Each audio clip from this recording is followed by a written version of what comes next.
Сәлеметсіздер ме, құрметті оқушылар? Бүгінгі біздің сабағымыздың тақырыбы Шәкәрім Құдайбердіұлы «Жастарға өлеңі».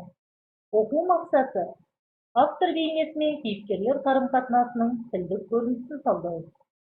Шығарманың көркемдік идеялық құндылығын гуманистік тұрғыдан талдап, әдеби эссе жазу.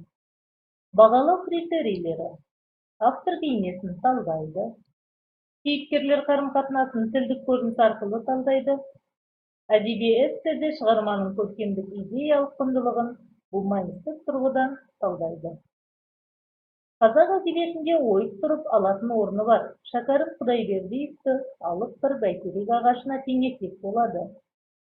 Оның жаңалыққа қызығушылығы, кез келген адамның қолынан келе бермейтін сан түрлі өнері, ұсталығы, өз киімін өзі пішіп киетін шеберлігі, құралайды көзге мергендігі мен бойында жатқан талай таланттары сол бәйтеректің бір бұтағы іспеттес. Олай болса, балалар, бүгінгі сабағымызда Шәкәрім Құдайбердіұлының «Жастарға өлеңін» одан ары қарай талдап оқимыз. Тізбектеп, мәнерлеп жасқа айту жарысы бойынша оқушылар Шәкәрім Құдайбердіұлының «Жастарға өлеңін» тізбектеп, мәнерлеп жасқа айтамыз. Жарайсыздар. Келесі тапсырма. Жаңбыр тақтасы арқылы автор бейнесін ашу, яғни сыр жаю әдісі арқылы автор бейнесін ашу. Автор қандай мәселені көтеріп тұр? Шәкәрім өлеңін неліктен жастарға арнаған? Осы бойынша автор бейнесін ашамыз. Дескриптор. Автор бейнесін ашады. Келесі тапсырма. Үш жақты түсіндірме күнделігі арқылы кейіпкерлерді табамыз шығармада. Кейіпкерлердің қарым-қатынасын талдаймыз. Және тілдік кейіпкерлер қарым-қатынасын тілдік көрініс арқылы дәлелдейміз. Олай болса, балалар, бұл топтығымыз, яғни жастар, заман хаттары және абай. Осы үш топ арқылы берілген тапсырмаларды орындаймыз.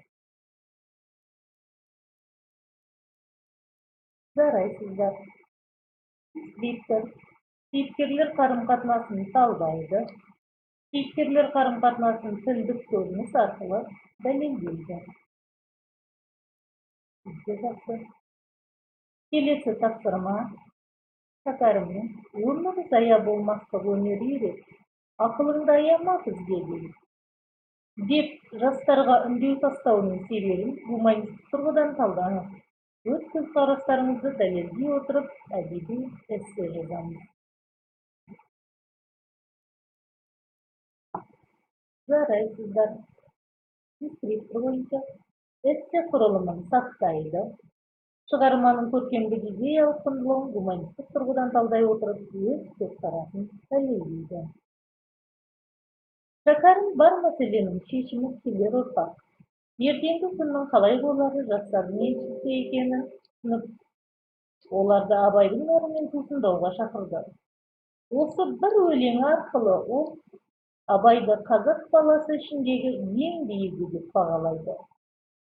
Оқу білімсіз қалған қараңғы халықтың оянуына түрткі болсам деген ойына оның біз қазақ елі де мәдениетті елдер қатарына қосылу жолында абайдың жолын жастарға ұсынғаны дәлел. Жастарға тек білім мен ғылым арқылы ғана емес, адам өркендей алатын ұғындырғысы келген ақын надан болып, түбі жоқ тереңдікте қалғанның артында еш нәрсе қалдыра алмайтынын ескертті. Олай болса, балалар, бүгінгі сабағымызға кері байланыстырыңыз. Желпуіш әдісі арқылы бүгінгі сабағымыз бойынша кері байланыстырамыз. Назарларыңызға рахмет. Сау болыңыздар.